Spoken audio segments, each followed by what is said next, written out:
Welcome, everyone. Good morning to those who are gathered here in the sanctuary and to all who are joining online today. We begin this morning with a musical prelude by Scott DeVoe.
Thank you, Scott. Welcome to the Unitarian Universalist Congregation of Charlottesville. My name is Tori Goodlow. My pronouns are she, her, and I am pleased to be leading worship this morning with Rev. Tim Temerson and music director Scott DeVoe. This sanctuary was built over 70 years ago on the homeland of the Monacan people and was once cared for by enslaved people from Africa and their descendants. We honor all who have dwelt here and all in our congregation whose lives led to this moment of our gathering. I invite us to take a moment to greet others. Those online may unmute and say hello, and those here in the sanctuary or social hall are welcome to greet your neighbors, especially those you may not know. Hello, I can't see Hello. most of you. Hello, everybody. Hi. Hello. Hi. Hello. Quite a few of us here today. Yeah, well, Hello, everybody. 18. Yeah. Well, that's Just- good for summer. Just couldn't go out after gardening. I just couldn't go out in the heat again. Gotcha. I just couldn't do it. I just can't. yeah. Here's Rachel. Hi, Rachel. Hey. Hello, Rachel. Yes. Hey, Rachel. Hi, everybody. Hi. Too hot. Hello. That's why I'm not going out. I haven't been out of the house yesterday or today. Aren't you lucky? I had to do the farmer's market from 7:30 until 1 o'clock, basically. It Ooh, was oh, yeah. miserable. Yeah. Oh. Wow. Who was that talking? Who was at the farmer's market? Deborah, Deborah. Oh, are you Yeah. selling things there? at the one in Nelson. Oh, in I Nelson. sell my pottery there. You've seen it, I think. Oh, Yes. Yeah. Well, good. How did it go? Did you sell? Not very well, not compared to when it's a little cooler. Yeah. We When it's a offer little a cooler, special more people welcome to come. newcomers and invite you to join us for fellowship after the service in the social hall. Feel free to use one of our red coffee mugs, which are for newcomers, and UUCville members and friends are reminded to offer a warm welcome to anyone with a red mug. We also invite you to stop by the connections table near the monitor in the social hall, where you will find all kinds of interesting information about UUCville. Seating is also available in the social hall where there is a live stream of the service. Everyone is welcome in the sanctuary, but if you need a roomier space, the social hall can be a good option. Many thanks to all the folks helping us share worship both here and online, our greeters, ushers, and hospitality and logistics team, and special thanks to our AV Tech team supporting the dual platform both online and here on Rugby Road. And now we have greetings from board member Renee Brett.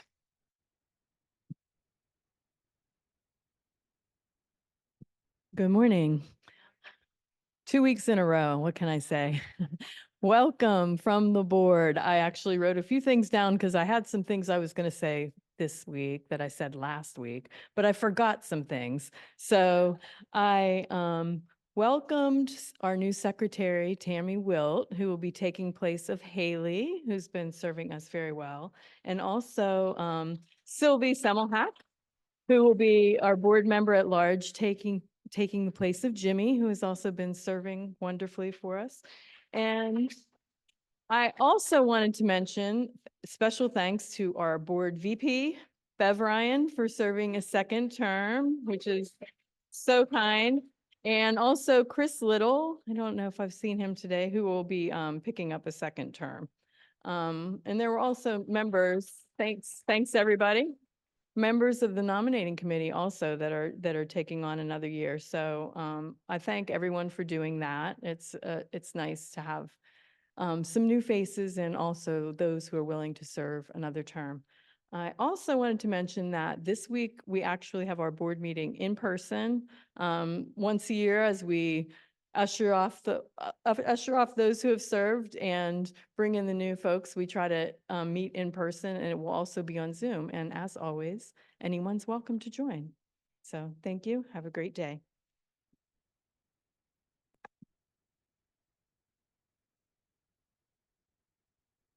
Thank you, Renee. Here are our announcements. If you are new to the UU Congregation of Charlottesville, please join us following the service for our monthly newcomer circle at 12:15 in the parlor, which is located near the Edgewood Lane doors.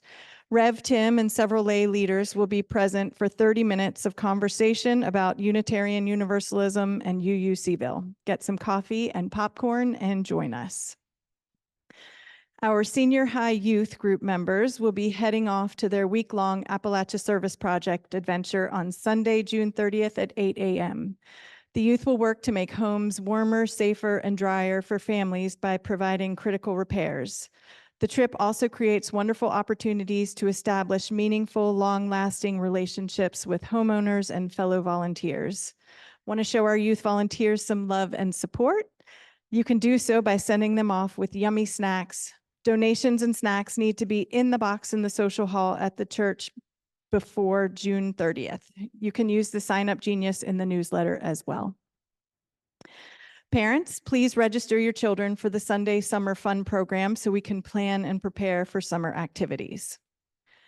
If you are interested in becoming or continuing to be an RE volunteer teacher, mentor, or advisor, please contact Rev Susan.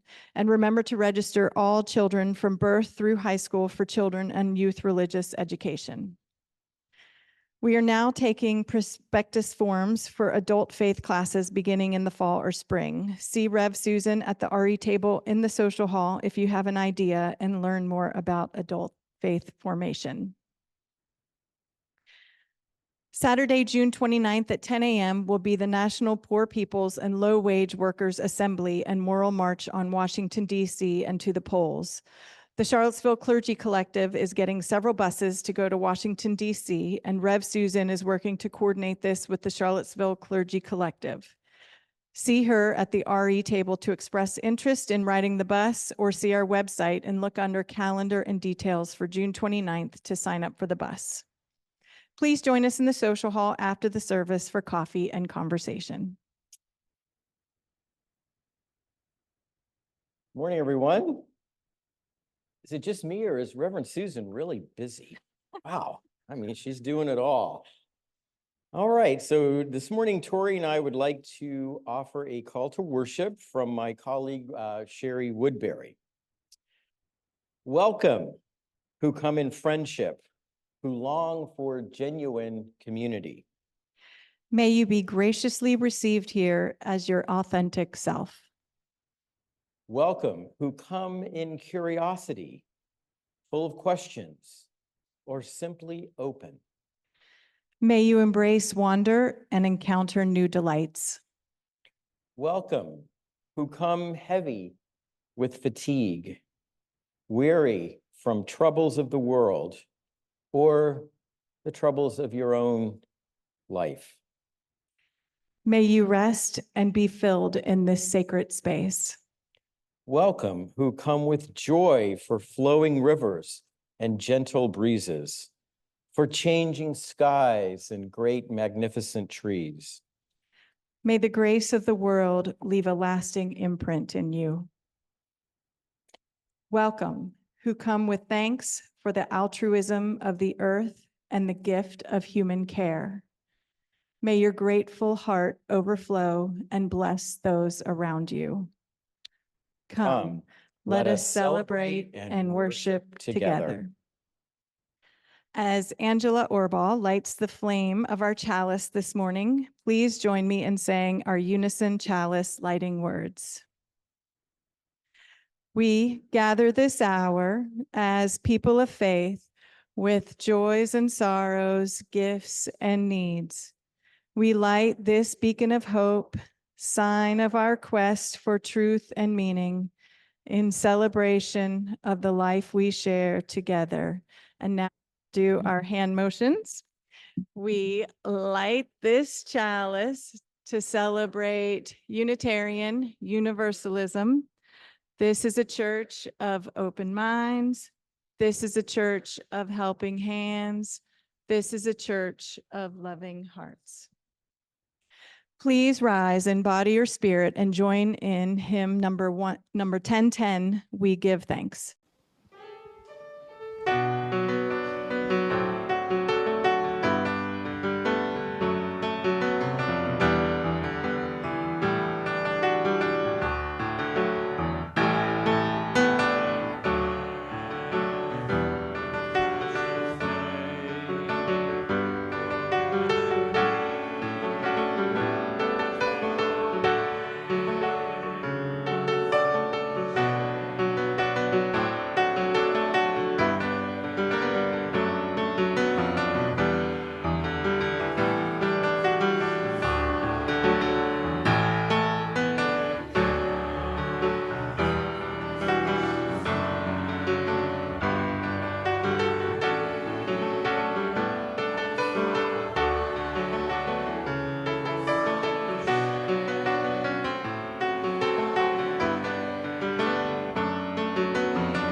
You may be seated.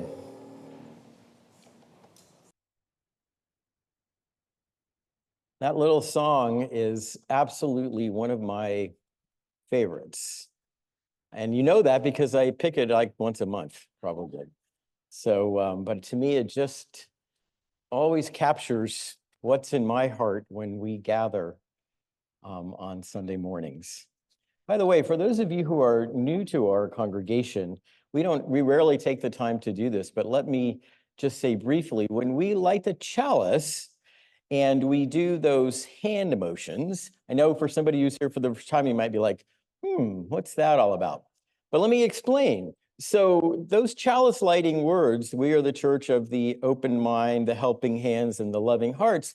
Those have actually been chalice lighting words that are used in by our children and have been used really for generations in Unitarian Universalism. They're very simple, they have hand motions, and they're just a wonderful way to really encapsulate what this religious tradition is all about. And I have to say, I think they're as good, if not better, than any of the quote unquote grown-up chalice lighting words that we have. So that's what that's all about, in case you were wondering. So now I would like to invite us into a time of centering and sharing. And for now, and right now, I'd like us to see if we can gather together in a quiet, meditative space. And I want to share some words with you from the great Buddhist monk and teacher, Thich Nhat Hanh. Let us be at peace with our bodies and our minds. Let us return to ourselves and be fully ourselves. Let us be aware of the source of being, common to us all and to all living things. Evoking the presence of the great compassion, let us fill our hearts with our own compassion, compassion toward ourselves and all living things. Let us pray that we ourselves cease to be the cause of suffering to each other.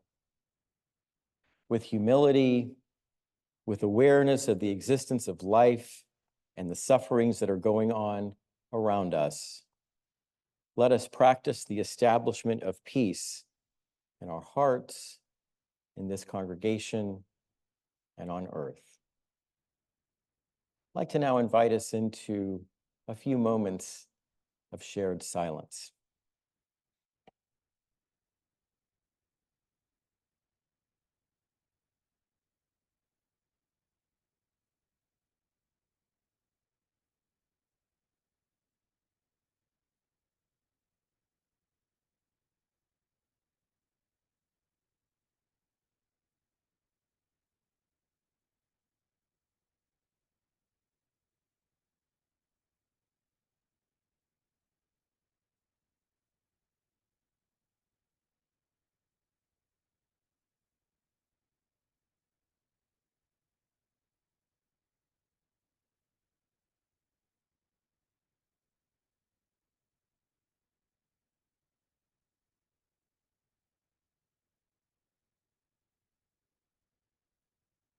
Blessed be.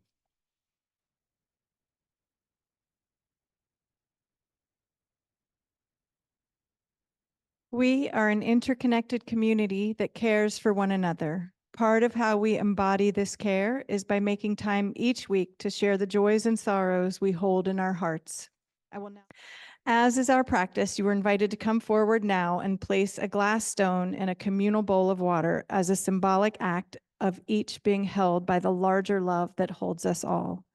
Those online may type their joys or sorrows into the chat. Rosalie Samari from our pastoral care team will also come forward to help hold the space.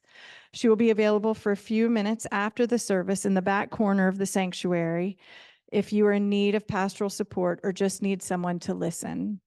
Those worshiping online can contact the pastoral care team at pastoral@ucharlottesville.org. Let us begin our ritual of joys and sorrows.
This community offers its love and support to what is closest to our hearts. Another way we show our care for one another is in sharing our financial gifts with our community and our congregation. Our social action collection for the month of June is Partner for Mental Health, whose mission is to help people experiencing mental illness and substance use disorder in the greater Charlottesville area live self-directed lives in their home communities.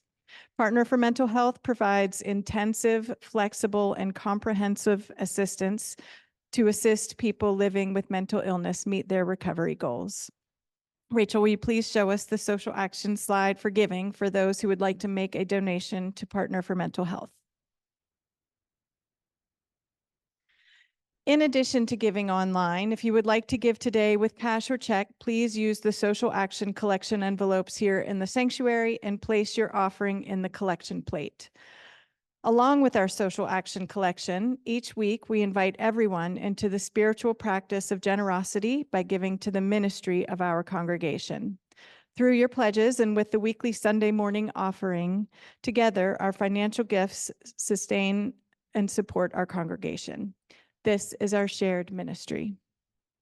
During the music that follows, you may choose to make your Sunday morning offering by using the text address or going to our website. Here in the sanctuary, you may place cash or checks in the collection plates as they are passed. Let us now dedicate all of the many gifts we share with one another by saying, "We accept your gifts with gratitude. May we use them wisely for the highest good."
Our reading this morning is a poem by Mary Oliver titled Goldenrod. On roadsides, in fall fields, in rumpy bunches, saffron and orange and pale gold, in little towers soft as mash, sneeze bringers and seed bearers, full of bees, sand yellow beads and perfect flowerlets and orange butterflies. I don't suppose much notice comes of it, except for honey, and how it heartens the heart with its blank blaze. I don't suppose anything loves it, except perhaps the rocky voids filled by its dumb dazzle. For myself, I was just passing by when the wind flared and the blossoms rustled and the glittering pandemonium leaned on me. I was just minding my own business when I found myself on their straw hillsides, citron and butter-colored, and was happy. And why not? Are not the difficult labors of our lives full of dark hours? And what has consciousness come to anyway so far that is better than these light-filled bodies? All day on their airy backbones, they toss in the wind, they bend as though it was natural and godly to bend. They rise in a stiff sweetness in the pure peace of giving one's gold away.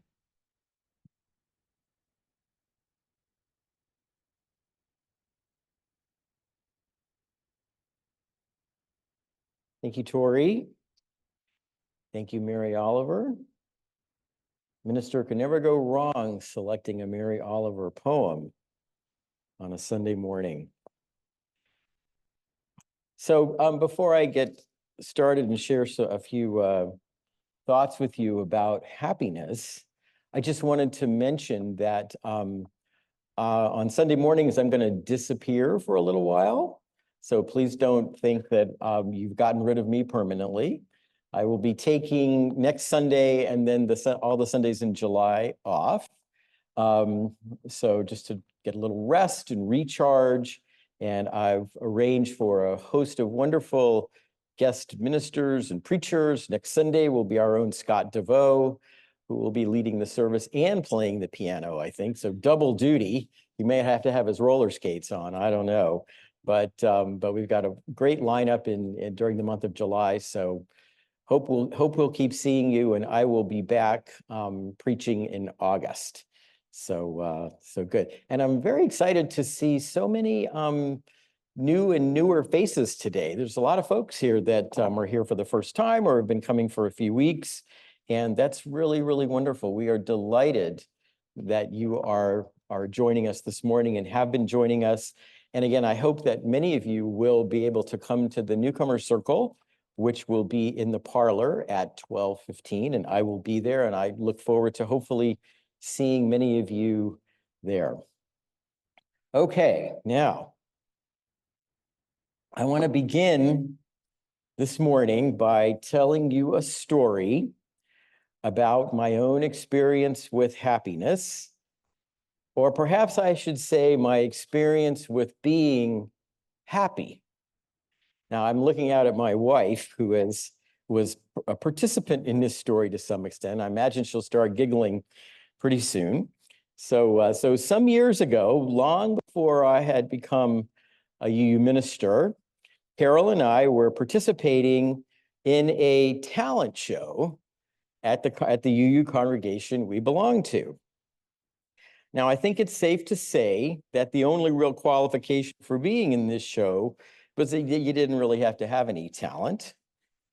In any case, for our part, these church friends and I, my wife included, we were performing a brief skit in which each of us was going to portray one of the 7 dwarfs, as in Snow White and the 7 dwarfs. Oh my God.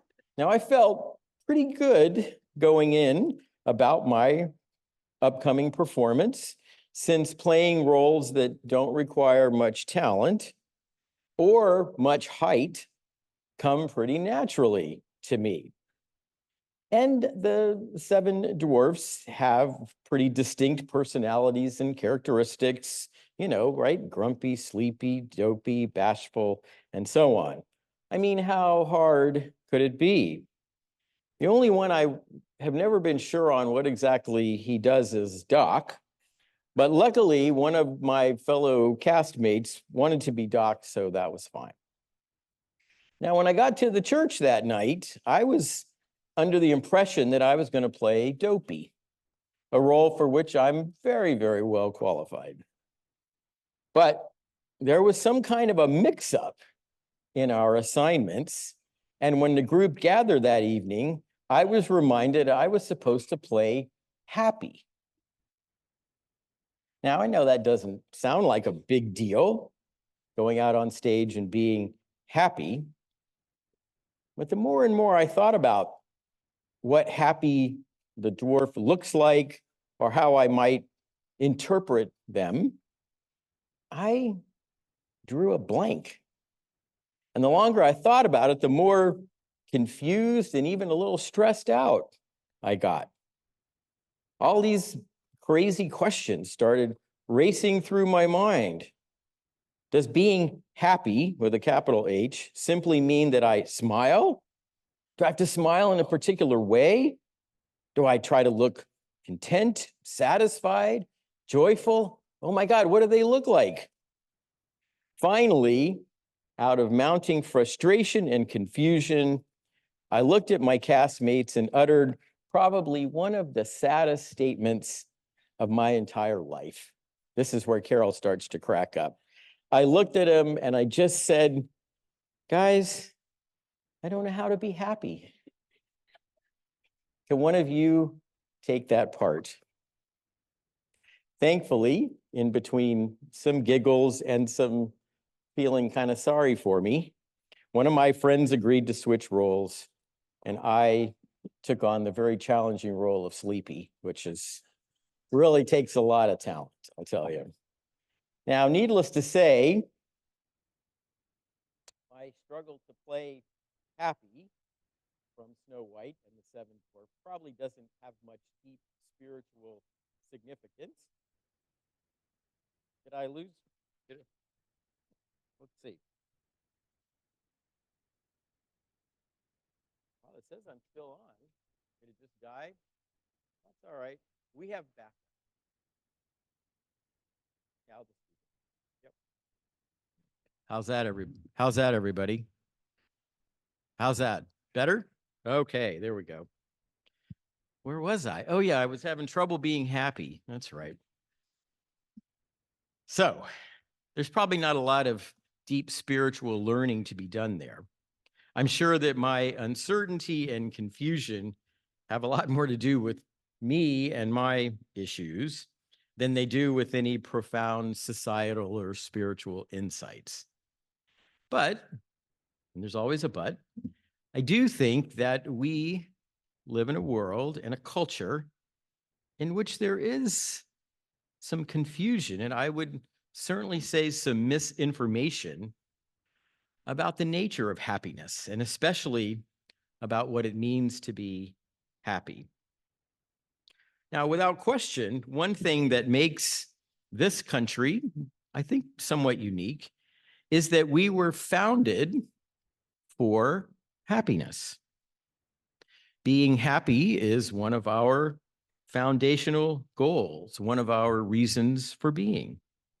You all know what I'm talking about here, I'm sure. We hold these truths to be self-evident that all people are created equal and that they are endowed by their creator with certain inalienable rights. Among these are life, liberty, and the pursuit of happiness. Now, in many ways, I think these timeless and inspiring words from the Declaration of Independence point to one of our greatest strengths and one of our greatest weaknesses as a nation, a culture, and a society. On the positive side, we affirm human happiness as a natural right, as a human right, as a universal right, a right that isn't supposed to be reserved for some, but is instead available to all. Of course, much of our history has been the story of how unequally and unfairly the rights to life, liberty, and the pursuit of happiness have been distributed and protected. That we have not done a good job at. But those rights, they're there, and they are supposed to, they call us to make them universal and unconditional. The right to pursue happiness is for everyone. That's a strength. Now, as beautiful and uplifting as the Declaration's words are about the universality of human happiness, I also think those words are problematic.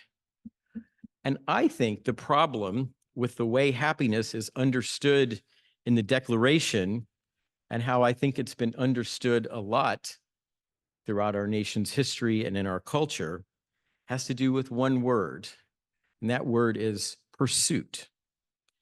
You see, pursuing happiness suggests that happiness is something we don't generally have, something we need to chase, something we must always be seeking in order to obtain it or catch up to it. Happiness, in this view, feels like an object that we can somehow possess, maybe a territory that we can conquer, an elusive prey that we must always be trying to capture. And what are the consequences of what I'm going to call this pursuit model of human happiness? Well, I think the consequences are experienced every day in a society, a culture, and especially in an economy that are often driven by consumption, by incessant advertising that breeds planned and chronic dissatisfaction, and by the seemingly endless acquisition of more and more things that we are promised will make us happy. No matter what or how much we possess, time and again we are reminded that there's something a little better, something that's a little faster, something more beautiful that we just need to have in order to be truly accepted and content.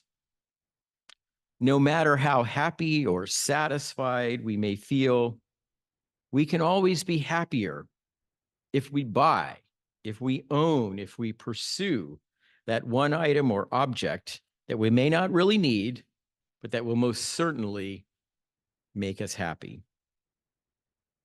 Now, when we see happiness in this way, when we spend our days pursuing a kind of happiness that we can't ever really quite catch up to or achieve, we can find ourselves on a path leading not to happiness, but instead to chronic discontent, dissatisfaction, and yes, even dis-ease.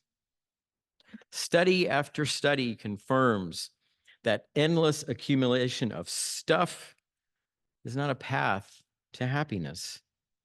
In fact, people who have devoted most of their lives to acquisition and consumption often find themselves unhappy and unhealthy. So if happiness isn't something we pursue, what is it?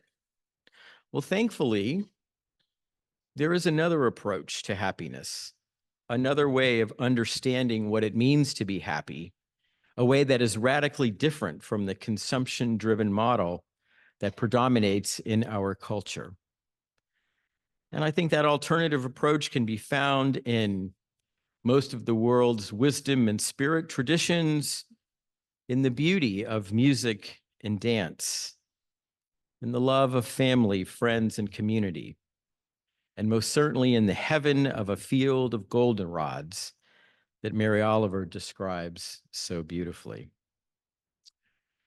You see, rather than finding happiness in the fleeting gratification of a new purchase or in the endless pursuit of more and more, happiness in this other view is first and foremost relational. Happiness flows from deep connection. Happiness is about sharing one's heart and one's life with others.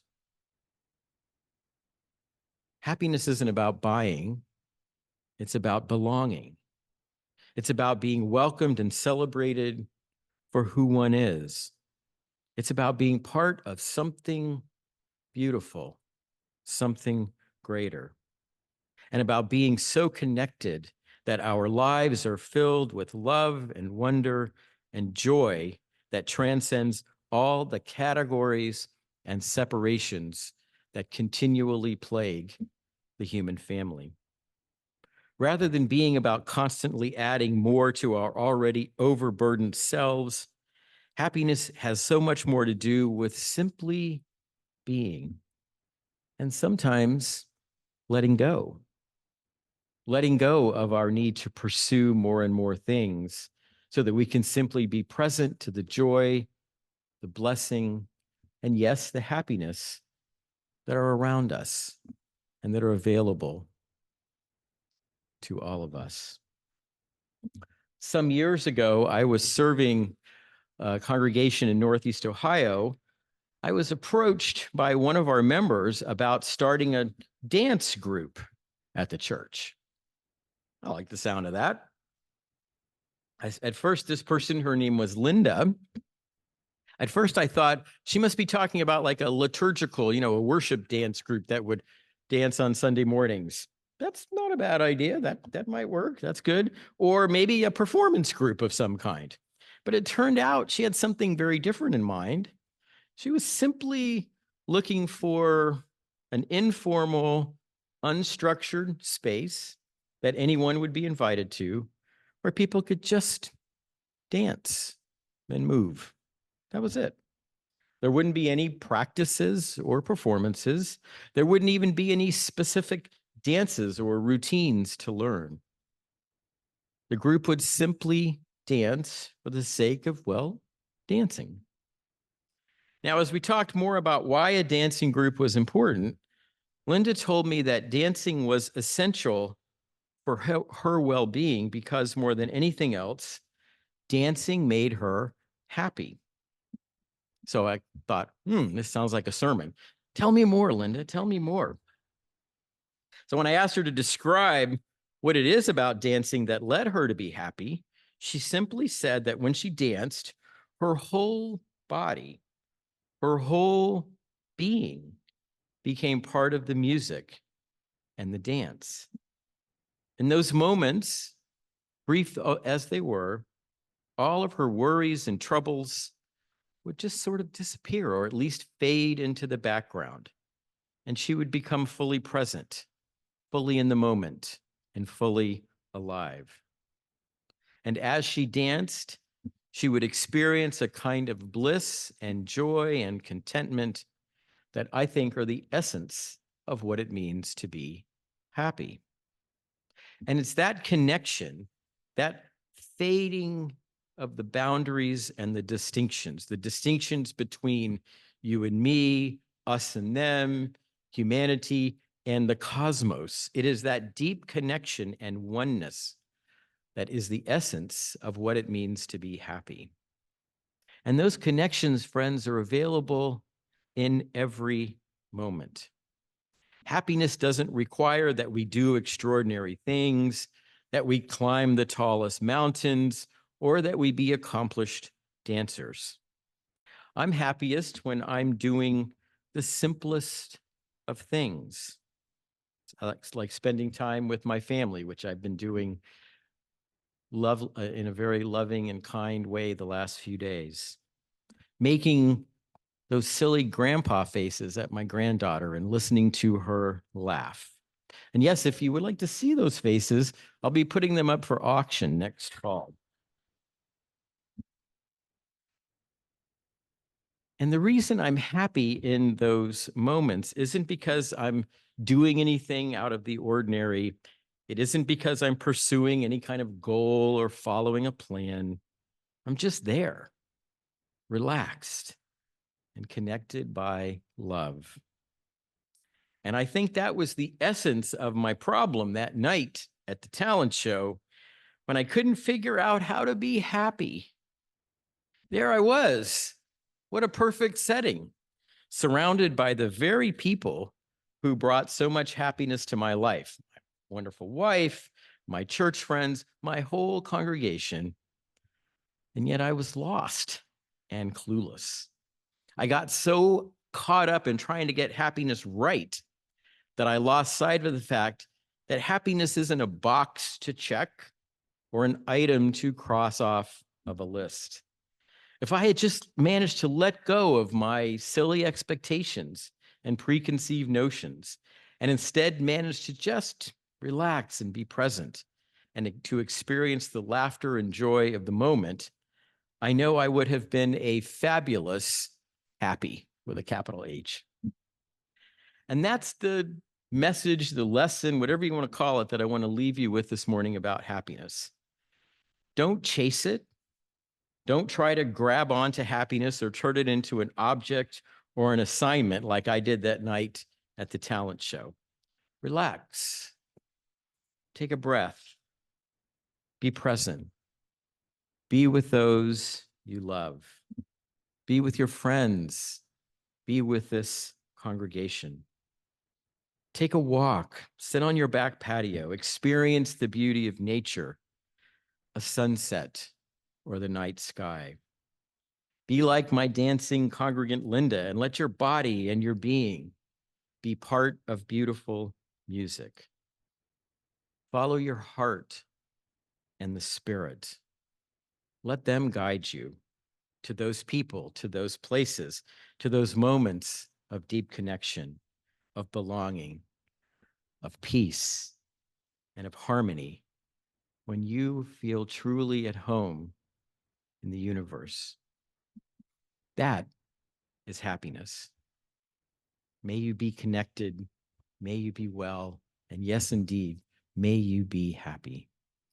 Blessed be, thank you so much for listening.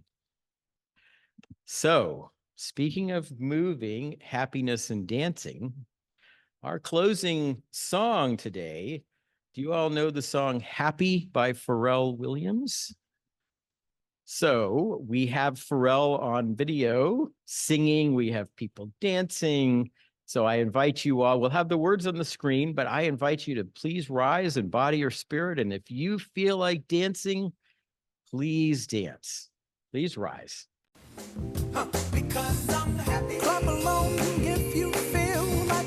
And good job, good job. So Scott, I hope we'll see some of those moves from the choir next fall. So, Tori, would you please extinguish our chalice? I want to leave you with these brief words from the great Howard Thurman, who says, don't ask what the world or society or all these expectations need from you. Rather, ask yourself, what makes you come alive? For what the world needs more than anything else is people who have come alive. Friends, be well, take very good care of yourselves, of each other, and of the world. Have a joyful, joyful summer. I'll see you in a month or so. In the meantime, be happy. Blessed be, and go in peace.